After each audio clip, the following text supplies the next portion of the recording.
আমি যদি মুসলমান হতে পারতাম আমার জীবন ধন্য হয়ে যেত।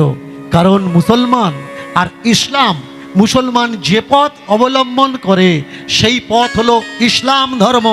আর ইসলাম ধর্ম কাউকে দুঃখ দেওয়া শেখায় না, কাউকে কষ্ট দেওয়া শেখায় না, কাউকে ব্যথা দেওয়া শেখায় না, কাউকে যন্ত্রণা দেওয়া শেখায় না, কাউকে কাঁদানো শেখায় না।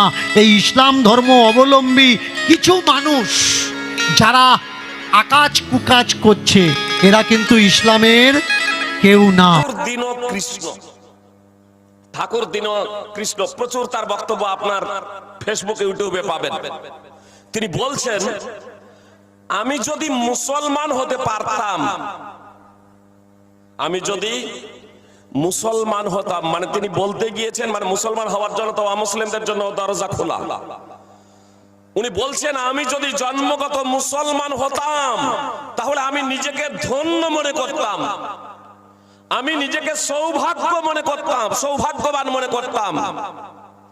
তিনি বলছেন, কেন আমি সৌভাগ্যবান মনে করতাম? যারা মুসলমান তাদের ধর্ম হলো ইসলাম, আর ইসলাম বলে